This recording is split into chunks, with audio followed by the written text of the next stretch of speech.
Sebenarnya berdasarkan hasil penelitian, ini orang barat yang melakukan penelitian bahwa ladang berpindah itu bukan merupakan sumber terjadinya kebakaran hutan yang ada di Indonesia.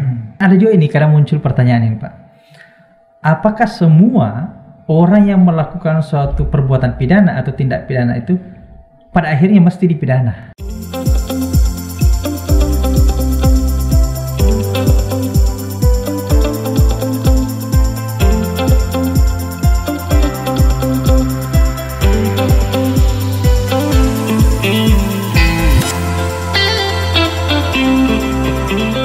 Nah, ini tadi udah diungkap oleh beliau, sifat melawan hukum itu ada dua. Ada yang sifatnya formil, yang diatur tertulis di dalam undang-undang, dan ada sifatnya material, yang artinya secara hakiki itu udah hidup dalam masyarakat. Ya. Nah, sedangkan ini kita tahu bahwa di dalam proses penegakan hukum pidana kita itu tidak terlepas daripada ketentuan hukum acara. Betul. Nah, ketentuan hukum acara ini kan ada dasarnya di dalam melakukan penyidikan, penyelidikan, dan sampai penuntutan.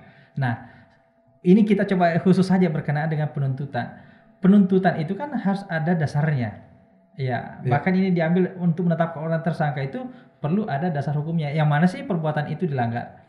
Nah, sedangkan kalau misalnya tadi ada perbuatan yang dilakukan tidak ada dasar hukumnya, tapi diambil dari nilai-nilai yang hidup dalam masyarakat. Okay. Nah, itu di mana mengambil dasar tindakan hukumnya? Iya. Misalnya begini, kita ini saya tadi katakan ada perbuatan-perbuatan yang sebenarnya dilarang dalam hukum adat. Iya.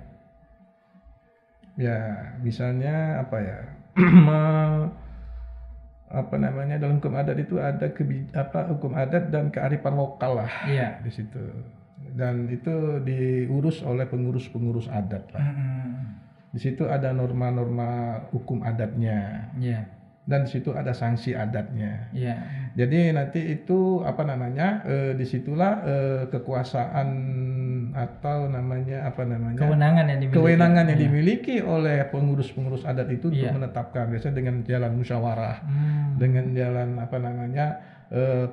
pemuka adat itu, terutama adalah ketua adatnya, adat. Karena di situ di hukum adat itu kan biasa ada kepala benua, pasirah, dan segala macam. Nah itu, dan hukum adat ini memang sejak dari nenek moyang sebenarnya nih. Yang namanya hukum adat itu bukan ketika sekarang ini. Negara ada baru ada. Bahkan negara belum ada, hukum adat sudah ada, ya kan? Nah, misalnya hukum adat nih di suatu tempat karena ini hukum adat ini kan luas di Indonesia ini banyak sekali hukum adatnya. Van Vollenhoven aja membagi hukum adat itu ada 13 besar itu. Kemudian sebesar. Iya, kemudian diteliti lagi mungkin ada 300-an lebih. Hukum adat di Indonesia. Bahkan sebenarnya kalau kita mau lebih jauh lagi itu sebenarnya mungkin ribuan. Mungkin banyak. Setiap suku ada ketentuannya. Dan bahasanya beda. Iya kan? Cara-caranya juga berbeda. Itu kita akui sebenarnya. Nah, tetapi karena kita tuh sudah terbiasa dengan hukum yang tertulis. Hukum itu yang jadinya seperti hukum itu sentralistik sifatnya. Ya, hanya hukum negara saja. Padahal tidak. Hukum itu plural, artinya ada hukum adat, hukum negara, hukum apa. Berarti ketika misalnya ada persoalan yang ada di tengah-tengah masyarakat dan itu berkesesuaian langsung dengan ketentuan hukum adat, maka penyelesaiannya itu diserahkan kepada adatnya. Adatnya. Jadi gini, saya sering mendapatkan pertanyaan itu Pak Abu, bahwa bagaimana Pak ketika misalnya di daerah itu misalnya ada melanggar lah melanggar babi misalnya, melanggar anjing atau babi, binatang peliharaan atau itu oleh masyarakat adat itu kalau melanggar itu ada hukumnya. Jadi ada melanggar dianggap norma adat itu diselesaikan secara adat. Nah begitu. Itu kemudian kalau pelanggaran itu pun dalam masyarakat adat itu kan sebagai digantikan dengan berupa lambang. Misalnya kalau ada ketentuan khusus lah yang khusus, misalnya kalau membunuh misalnya, ya kan, harus mengganti sebuah benda misalnya, atau mencuri lah misalnya sebuah benda. Benda itu ya bisa dilambangkan untuk mengganti itu tadi. Misalnya berupa benda kuno. apa namanya, keramik ya, kuno gitu. Oh ya, barang-barang antik ya. Barang antik, tempayan itu kan harganya mahal gitu loh. Iya. Ya kan? Tapi kan sekarang ini itu sudah susah barang-barang itu untuk didapatkan tuh. Iya kan? Oleh karena itu digantilah dengan uang tuh biasanya tuh, disesuaikan lah. Disesuaikan ya. Jadi adat itu kadang-kadang menyesuaikan kondisi juga. Tapi gini Pak Abu, bahwa memang ada kalanya hukum nasional, artinya hukum dalam KUHP itu sendiri, hukum positif kan lebih kepada hukum yang tertulis pada umumnya.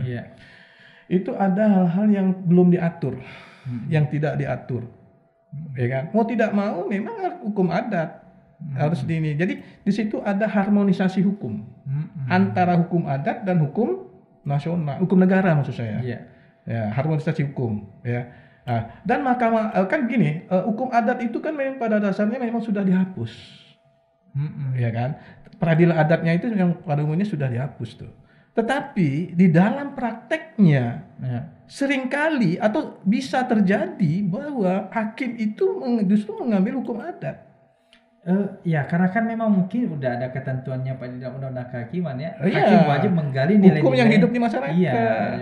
Tapi untuk mengisi kekosongan.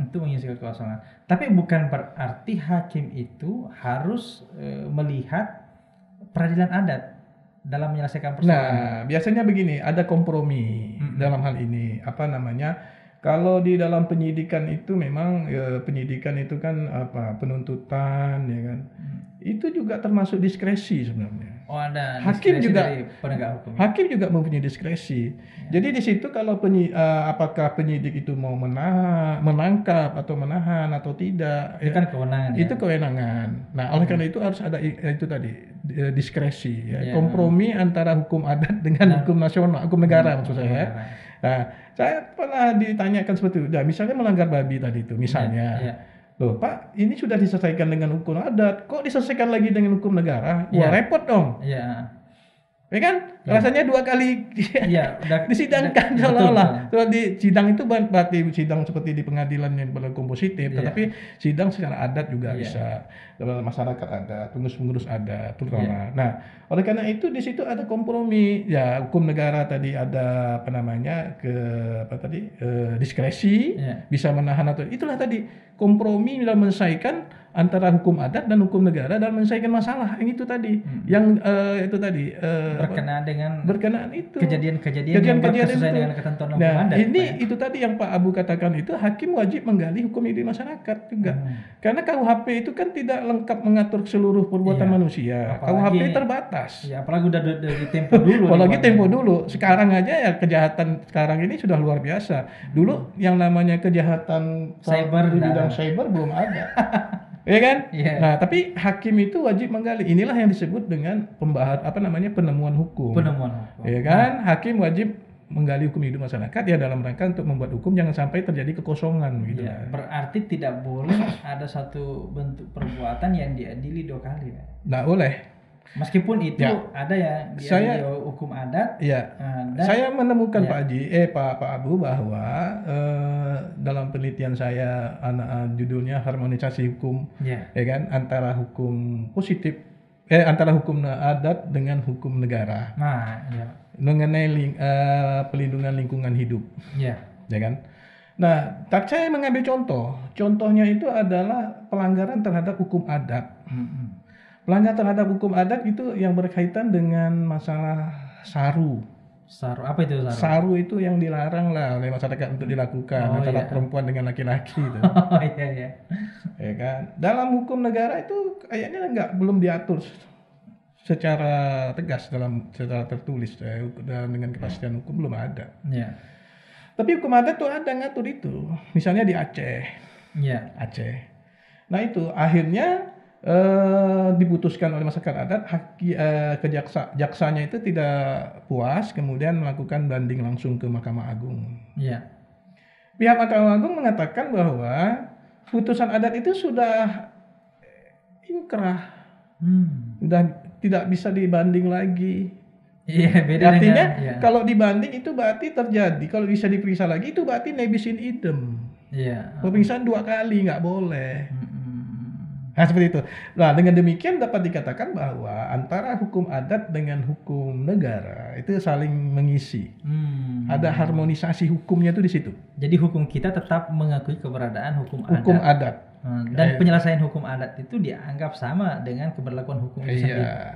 Untuk mengisi kekosongan itu tadi. Ini sangat menarik para pemirsa, dan ini mungkin juga banyak pertanyaan, terutama masyarakat yang hidup di tengah-tengah keberlakuan hukum adat. Kan kadang-kadang begini, ada juga ini yang lucu ini Pak. Kalau misalnya perbuatannya itu yang dilakukan itu lebih meringankan, kalau diselesaikan secara positif, ketentuan hukum negara ya dibawa ke negara. Tapi kalau lebih mudah di proses hukum adatnya, dia lebih bawa ke adat. Apakah bisa seperti itu Pak? Memilih-milih ketentuan hukum yang akan diberlakukan.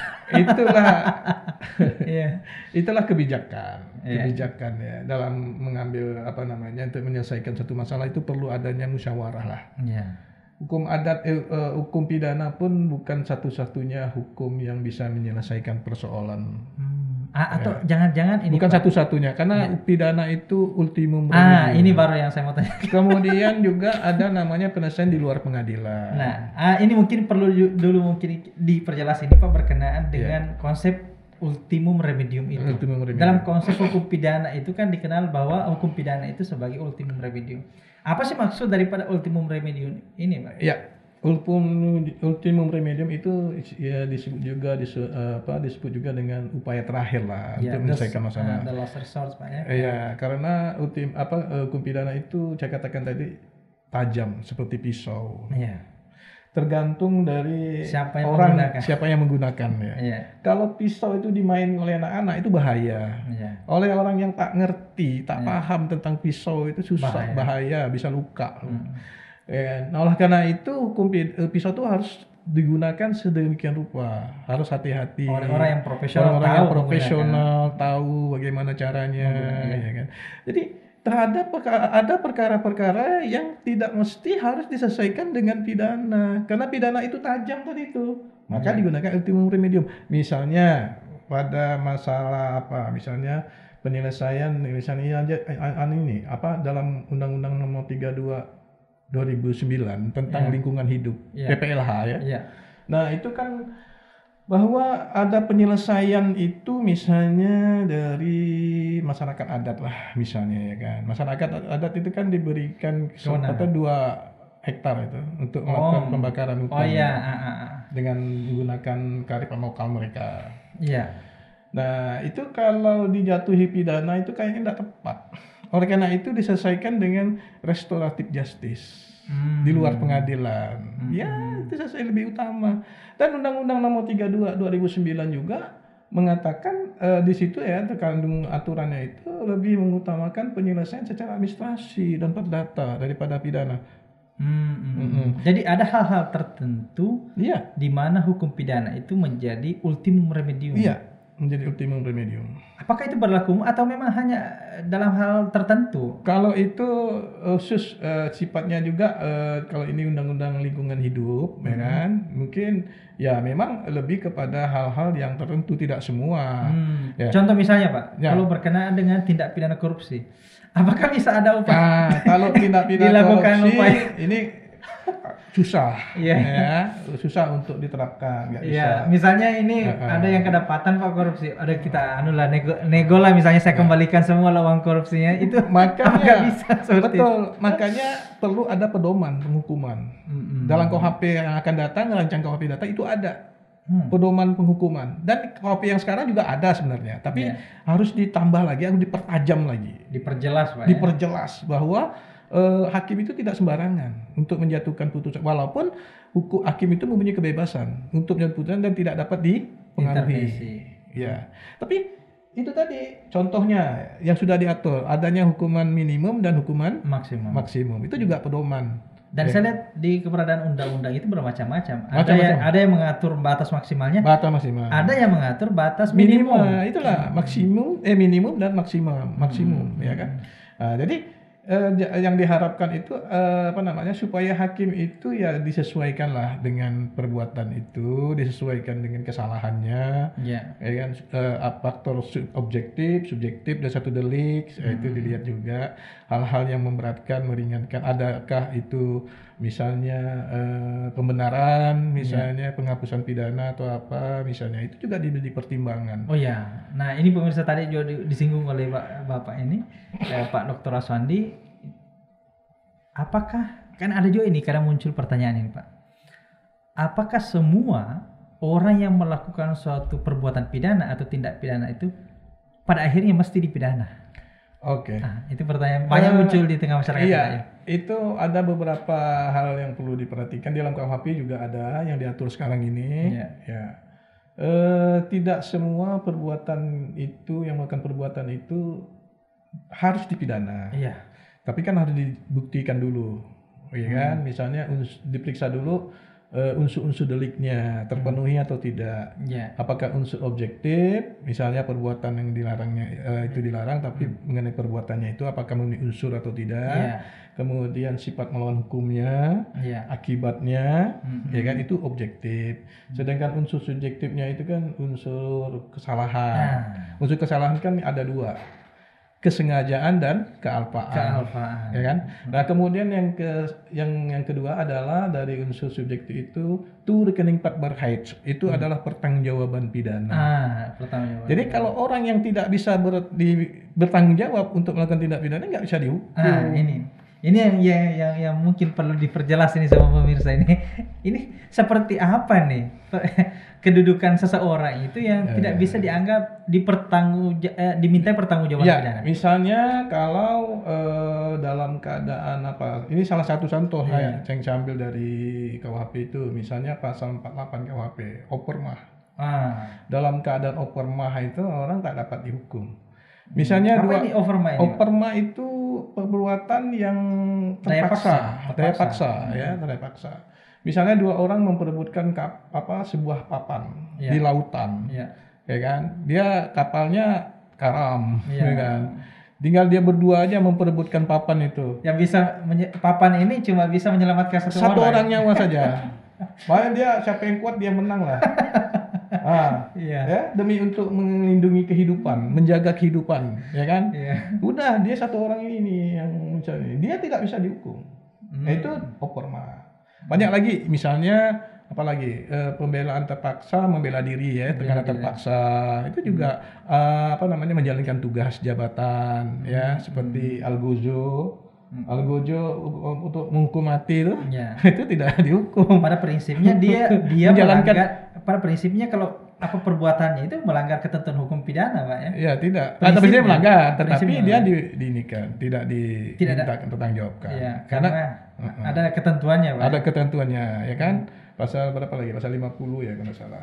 Pasal 59 atau 50. Nah, itu ada beberapa pasal itu yang menyebabkan pertanggungjawaban pidana itu tidak bisa dimintakan pertanggungjawaban dan mereka tidak dihukum. Anak di bawah umur ya, cendekan mudanya, ya kan, orang gila pasal 44 misalnya, kan tidak boleh dihukum. Jadi ini pemirsa, jadi kita tidak boleh terlalu melihat hukum pidana itu sebagai ketentuan hukum yang kebablasan, yang tidak melihat kejadian yang seutuhnya. Jadi bahkan ada beberapa perbuatan yang meskipun ketentuan hukum pidananya masuk, tapi tidak dapat dimintai pertanggungjawaban pidana. Misalnya gini Pak, dia melakukan perbuatan pidana, melanggar perbuatan pidana, tindak pidana atau disebut peristiwa pidana atau delik lah itu ya. Ini kan macam-macam istilahnya Pak. Kalau di dalam buku Undang-Undang Tindak Pidana Khusus disebut dengan tindak pidana. Pada Undang-Undang Tindak Pidana Khusus. Kalau menurut Profesor Mulyatno itu perbuatan pidana. Kalau menurut Profesor Gerson Wabewangan itu peristiwa pidana. Kalau menurut Kamus Bahasa Indonesia itu delik. Ya. Nah, perbuatan itu kalaupun itu terbukti perbuatannya, tetapi itu harus dilihat juga kaitannya dengan kesalahan. Perbuatan kesalahan kan tadi ada dua, kesengajaan atau kealpaan. Ya. Sebab kalau untuk membuktikan kesalahan itu kan paling tidak harus ada asasnya, ya, ada pembuktian. Teori pembuktian itu Pak. Teori pembuktian itu dan antara lain disebutkan bahwa hakim itu dalam menyatakan bersalah itu paling tidak ada 2 minimal alat bukti yang sah ditambah dengan keyakinan hakim. Ini berarti teori negatif itu loh. Ya, jadi walaupun alat buktinya banyak, tapi kalau hakim tak yakin juga nggak bisa. Jadi hakim pun bukan hanya bukan hanya keyakinan saja, tapi kalau tak ada buktinya juga nggak bisa. Jadi itu. Jadi ini saling menunjang. Iya, itu minimal Pak. 2 alat bukti yang sah itu. Kalau lebih bagus untuk membuktikan kesalahannya. Nah, jadi walaupun dia melakukan tindak pidana, kalau tidak terbukti kesalahannya juga nggak bisa. Jadi karena begini Pak, kadang-kadang kita melihat masyarakat itu sangat takut berhadapan dengan pengadilan. Iya. Jadi seperti tadi yang diungkapkan oleh Bapak Dr. Aswandi ini, para pemirsa, kita ini jangan terlalu khawatir ketika berhadapan dengan aparat penegak hukum. Kalau kita memang yakin kita tidak bersalah, ya otomatis akan susah proses pembuktiannya Pak, karena minimal harus ada alat bukti dan sebagainya. Kalau kita tidak melakukan, tidak mungkin. Kecuali mungkin itu sengaja dibuat. Kan gini Pak, delik itu kan kalau di dalam hukum acara pidana itu kan pemeriksaan itu dan perkara itu ada 3, ya kan? Perkara biasa, perkara ringan, biasa cepat.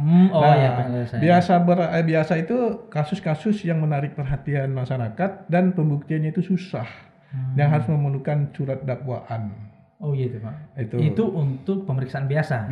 Kasus biasa. Kalau ringan cepat itu kalau ringan itu seperti tapiring ya. Tindak pidana ringan Pak ringan. Cepat itu ya seperti kejahatan lalu lintas lah. Pelanggaran lalu lintas. Tidak mesti harus ada surat dakwaan lagi itu. Tidak memerlukan surat dakwaan lagi. Tidak memerlukan pembuktian seperti perkara biasa tadi itu. Pokoknya kita udah ngaku salah lah kalau kena nangkap polisi itu. Udahlah kena tilang itu lah, jangan Pak saya ini mau ngadukan banding, nggak bisa lah udah. Iya. Jadi para pemirsa itu kelihatan. Nah ini ada juga nih yang sering juga ditanyakan oleh para pemerhati hukum ya, yang mungkin dia ini tidak mengambil mata kuliah hukum atau bukan orang praktisi hukum lah, atau bukan akademisi hukum. Ini sering juga kita mendengar di dalam proses penegakan hukum itu ada namanya istilah delik formil dan delik material. Ini apa bedanya di antara kedua kedudukan istilah ini? Kalau delik material itu kan yang dilarang itu kan dilihat dari akibatnya. Sedangkan formil itu dilihat dari perbuatannya. Ya, ini pemirsa, apa maksudnya ini? Yang dilarang dari rumusan pasal itu. Jadi pasal itu menghendaki dalam rumusan pasal itu dirumuskan sedemikian rupa bahwa dilarang menimbulkan akibat. Jadi yang dilarang itu akibatnya. Ini delik material. Delik material. Ya. Oh, jadi delik material yang dilarang itu akibatnya. Oke, delik formil? Delik formil adalah perbuatannya. Dilarang melakukan perbuatan. Jadi perbuatan itu dilarang. Meskipun tidak menimbulkan akibat. Ya kira-kira ya kalau sebenarnya kalau satu perbuatan itu biar bagaimanapun sebenarnya ada akibat sebenarnya, tetapi penekanannya lah. Penekanannya lah. Jadi perbuatannya itu. Ini pemirsa jawaban juga nih kepada kita nih.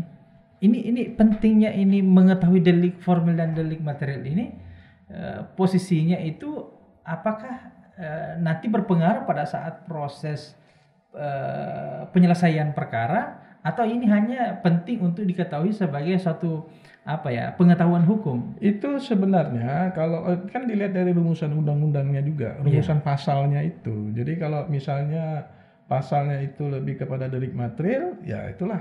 Jadi itu yang dilarang untuk dilakukan. Berarti ini nanti berimplikasi terhadap proses penyelesaian dan pembuktian pastinya. Iya. Jadi nanti proses penyidikan juga nanti mengumpulkan barang bukti juga nanti ke sana.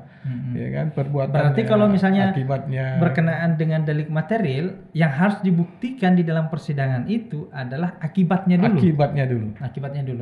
Nah, kalau berkenaan dengan delik formil berarti prosesnya untuk menentukan perbuatan itu tindak pidana tidak, harus dibuktikan proses-proses itu dilewati. Nah, itu pemirsa berkenaan dengan ketika seorang melakukan suatu tindak pidana.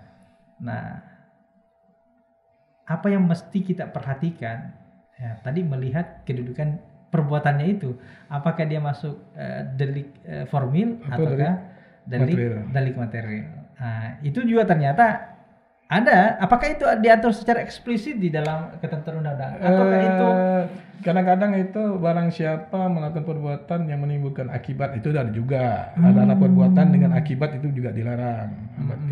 Ada juga rumusan barang siapa yang menimbulkan akibat karena salahnya mengakibatkan matinya orang misalnya. Dengan berarti sengaja. Berarti itu akibatnya. Ya, dengan sengaja mengakibatkan matinya orang. Ya kan? Itu bisa dengan sengaja. Kalau kelalaian karena salahnya mengakibatkan matinya orang. Iya. Nah, para pemirsa, ini tidak terasa ini ada banyak hal yang telah diungkapkan oleh beliau. Mulai dari asas, mulai dari kemudian kedudukan tindak pidana ada yang diatur dalam kodifikasi dan ada yang di luar kodifikasi. Kemudian selanjutnya berkenaan dengan pertanggungjawaban pidana. Jadi tidak semua orang itu yang melakukan suatu tindak pidana itu ya harus dipidana pada akhirnya. Ya, jadi kita harus melihat apakah dia memenuhi syarat-syarat ketentuan pemidanaan itu. Nah, mungkin ini yang terakhir, Pak. Ini berkenaan dengan tadi kan juga Bapak ini saya melihat banyak penelitian Bapak ini berkenaan dengan lingkungan ya, atau berkaitan dengan tindak pidana lingkungan. Yeah. Nah, di Kalimantan Barat ini, Pak, kita tidak asing dengan satu bentuk tindak pidana berkenaan dengan lingkungan, yaitu tadi berkenaan dengan pembakaran hutan, Pak, ya. Hutan dan lahan ya. Hutan dan lahan, karhutlah. Bahkan dulu ini tiap tahun, Pak, menjadi agenda tahunan di Kalimantan Barat. Ini kita harus pakai. Jadi orang Kalimantan itu tidak asing dengan masker sebenarnya, Pak. Iya, sebenarnya betul. Karena sebelum pandemi ini kita udah sering pakai masker. Iya, betul. Nah, ini melihat ada juga dinamika yang menarik, Pak. Saya melihat ini di dalam terjadinya kebakaran hutan dan lahan. Iya. Saya melihat ada banyak kasus yang masuk itu berkenaan dengan pembakaran hutan itu, dan hampir rata-rata pelakunya itu adalah person atau orang. Padahal kalau kita melihat di balik ini ada yang mengatakan bahwa yang menghendaki terjadinya kebakaran itu atau yang melakukan itu sebenarnya adalah badan hukum perusahaan. Kan perusahaan membuka lahan. Kalau masyarakat sih kalau membuka lahan berapa? Ini kan rata-rata yang terbakar ini hektar-hektar berapa dan sebagainya. Ini gimana Bapak melihat fenomena ini, Pak? Saya ingin mulai membicarakan tentang lingkungan ya, kerusakan lingkungan ya. Karhutlah ini. Dari sejak zaman pada masa pemerintahan Orde Baru. Bahwa pada tahun 1980-an itu kebakaran hutan itu luar biasa, hampir setiap tahun lah istilahnya itu. Terutama pada musim kemarau panjang, panas panjang atau musim kemarau. Dari tahun 80-an, kemudian sampai berapa tahun itu? 81, 82, 83, 84 kebakaran hutan luar biasa. Kemudian yang paling terbesar 85 juga ada, 87 ya kan, 85. Nah, yang paling besar itu kerugian yang ditimbulkan itu sekitar 6,7 ribu hektar. Itu yang terbakar. Kerusakan itu mengakibatkan rusaknya hutan dan timbulnya asap tebal. Itu 6,7 ribu hektar. Ya.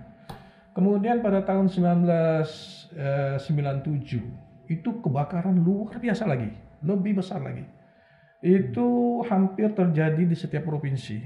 Bukan hanya di Kalimantan Barat. Di Indonesia, bukan hanya di Kalimantan Barat. Itu tadi di Kalimantan Barat juga ada sejak tahun 80-an sampai 85 itu. 84 ya terutama. Nah, itu di Kalimantan Barat juga ada. Nah, kebakaran yang paling besar itu pada tahun 1997. Saya waktu itu memang ketika di Undip ya, di S2 itu ngambil masalah itu tuh. Tesis saya tuh. Iya. Ya kan? Dan 97 itu kebakaran hampir semua provinsi. Yang tidak kebakaran hutan itu di Jakarta dengan Papua saja. Yang lain semua kebakaran hutan. Ini apakah ini fenomena alam atau ada kesengajaan? Itu karena unsur manusia juga ada. Selain untuk apa? Itu kan sebenarnya kebakaran itu memang ada dua. kebakaran oleh manusia, kebakaran karena alam. Karena alam itu kan mungkin karena panas, pengalaman panjang, gesekan-gesekan dari ranting dan sebagainya bisa menimbulkan percikan api. Kalau manusia itu karena manusia ya macam-macam tuh.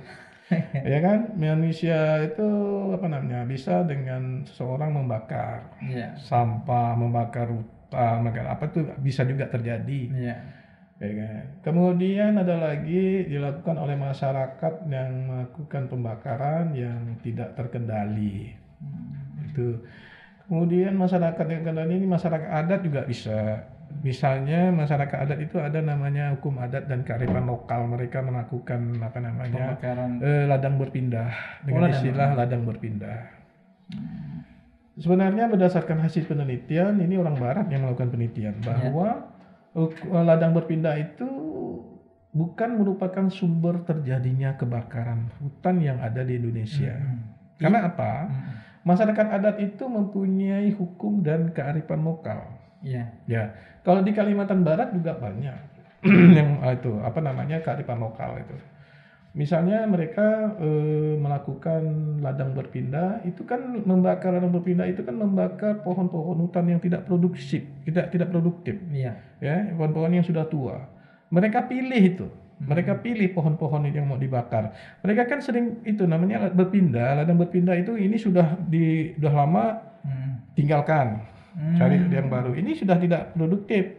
Oh iya, tanahnya ini. Iya, lokasi pohon-pohonnya tidak produktif. Artinya pohon-pohonnya sudah tua.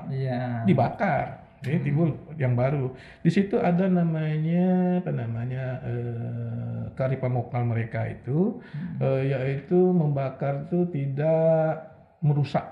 Mereka dengan cara misalnya dengan menggunakan dengan memperhatikan arah angin.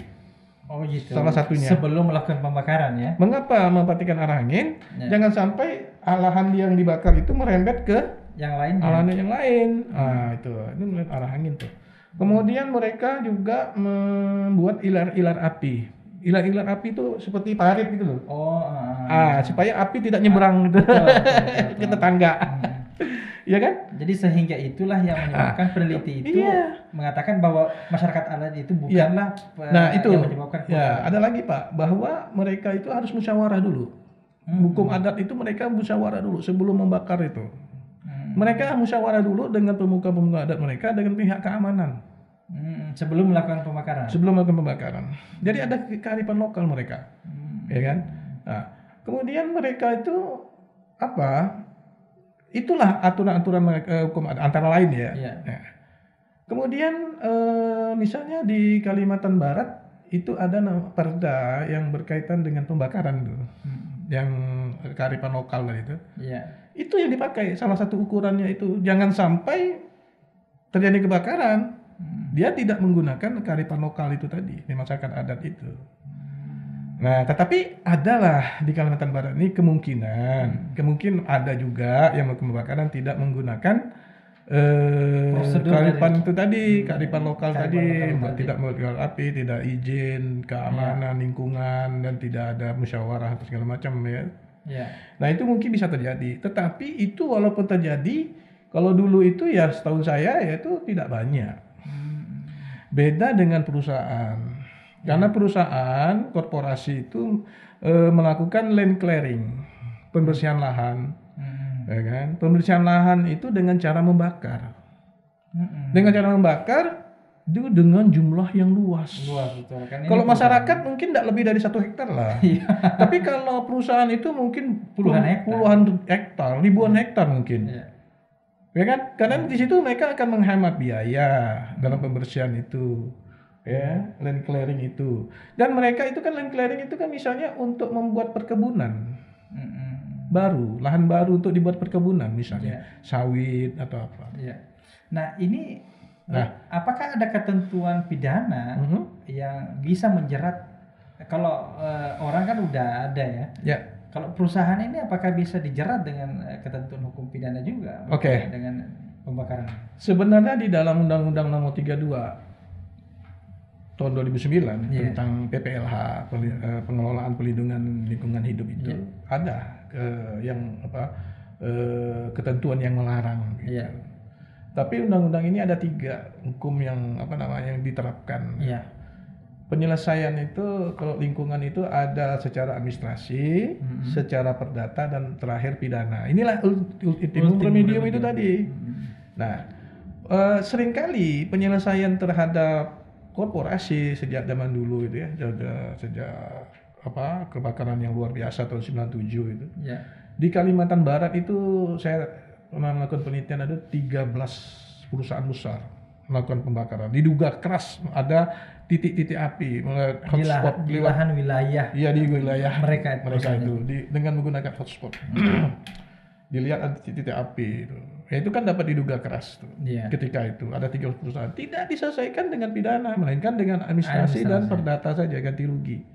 Nah, sekarang kan tadi kalau memang ditanyakan bagaimana hukum pidana dan menyelesaikan itu. Hukum pidana ini kan begini, hukum pidana itu kan tadi selain ultimum remedium ya, bahwa pidana ini terakhir lah, ultimum remedium tadi terakhir lah, iya kan. Nah, kemudian ada hukum pidana itu pertanggungjawaban pidana, strike liability, pertanggungjawaban mutlak. Iya kan, tanpa memperhatikan lagi kesalahan lah, tidak. Benar. Pertanggungjawaban mutlak itu kan. Kalau udah akibatnya besar, kalau sudah ada bukti dia membakar, akibatnya besar, itu sudah salah lah dia itu. Sudah dikatakan dapat dipidana lah dia. Tapi kan sekarang tidak. Sampai sekarang pidana itu mungkin hanya 1-2 saja lah. Tapi jarang sekali, lebih banyak dijatuhkan kepada orang. Sedangkan perusahaan itu enggak. Ya, walaupun pada orang ya ganti rugi. Tapi pada prinsipnya ada ketentuan hukum pidana yang bisa menjerat perusahaan juga. Bisa. Ada. Nah, lingkungan itu kan harus bertanggung jawab. Perusahaan itu harus bertanggung jawab terhadap lingkungan. Tadi lagi misalnya perusahaan hutan, Undang-Undang Nomor 41 tahun 99 tentang kehutanan. Itu juga melarang. Korporasi juga dilarang itu. Nah, tetapi karena yang digunakan itu strike liability-nya itu pertanggungjawab mutlak itu ditujukan kepada orang, ya selama ini sering terjadi tidak memberikan efek jera. Selalu saja terjadi setiap tahun itu. Agak diuntungkanlah Kalimantan Barat dan di Indonesia ini kebetulan tidak musim panas, tidak musim kemarau panjang.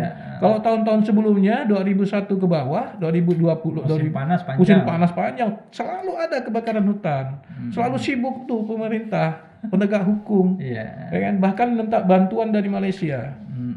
Ya, terutama kalau ketika itu di Riau ya, yang paling besar juga. Itu luar biasa. Jadi ketika itu ingin ketika terjadi kebakaran hutan itu luar biasa. Tapi ketika tidak terjadi kebakaran hutan, tidak musim panas, diam-diam saja. Ketika kebakaran bukan main tuh. Kata orang Melayu bilang bekalut ya. Ya kan? Artinya apakah ini memperlihatkan kita ini tidak punya antisipasi sebenarnya? Sebenarnya itu Pak, bahwa yang namanya kejahatan itu memang selalu ada. Tapi biar bagaimanapun harus diupayakan untuk diawasi dan dilaksanakan upaya pencegahan dan penegakan hukum secara represif. Nah, kalau saya melihat pencegahan, maksud saya represifnya ini kurang. Ya, tidak membuat jera perusahaan terutama.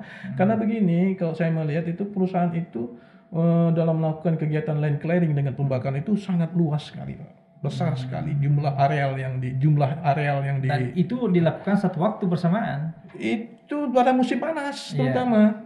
Kalau bayangkan 1997 saya ketika itu langit itu merah, Pak. Tak nampak matahari. Begitu banyaknya asap tebal, pekat lagi. Jadi baik laut, udara maupun darat itu terganggu transportasi. Ya kan? Masyarakat kesehatan terganggu ISPA ya, infeksi pernapasan. Ya kan? Pendidikan anak-anak sekolah diliburkan. Ya kan? Jadi dampaknya memang sangat besar. Ekonomi masyarakat terganggu. Ya kan? Bahkan asap tebal itu sampai ke negara tetangga. Malaysia, Singapura, Filipina. Jadi Brunei. Bahkan ini pernah ada gurauan, Pak ya. Saya lupa siapa yang mencetuskannya. Jadi kita ini memang gampang saja kalau mau mempengaruhi negara lain. cukup asap kita saja yang kita lempar ekspor ke sana ya. Kita ekspor ke sana ya. Mereka udah pusing kayak gimana. Tapi untung mereka enggak minta ganti rugi, Pak. Kalau diminta ganti rugi, wah parah juga, kalut juga ini nanti pemerintah. Dan ada jawabannya, Pak, kalau diminta ganti rugi, Pak. Kalau selama ini oksigen kita bagus, kita maunya minta bayaran juga. Minta bayaran juga. Iya. Jangan cuma minta ganti rugi pada saat asap yang ke sana, oksigen ke sana. Tapi mereka invest di sini juga banyak dari luar itu, ya kan? Yang punya perusahaan-perusahaan besar sawit apa itu kan banyak dari luar itu. Bukan masyarakat Indonesia, bukan orang warga Indonesia, warga asing. Perusahaan asing kan? Iya. Banyak sekali. Ya, para pemirsa, kerjasama lah. Luar biasa apa yang disampaikan oleh Bapak Dr. Aswandi SH M.Hum berkenaan dengan dinamika keberadaan pemberlakuan hukum pidana di Indonesia.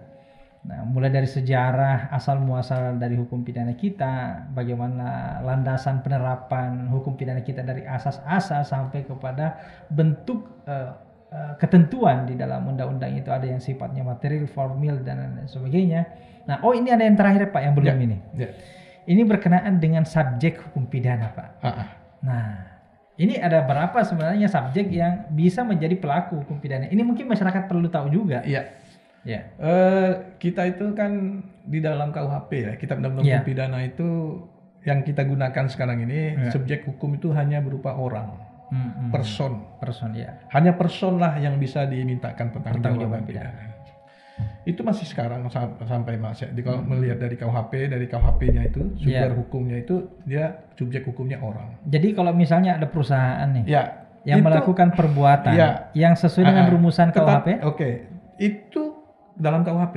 Ya, peninggalan kolonial Hindia Belanda sampai sekarang. Tetapi di dalam tindak pidana khusus sebenarnya ada subjek hukum itu berupa korporasi. Undang-Undang Lingkungan Hidup itu tadi nomor 32 2009 PPLH ya pertanggungjawaban korporasi, ya kan? Nah, tapi sayangnya, strike liability pertanggungjawaban mutlak itu yang dengan tanpa kesalahan kan, itu lebih diterapkan kepada masalah penyelesaian ganti rugi perdata, bukan pidana.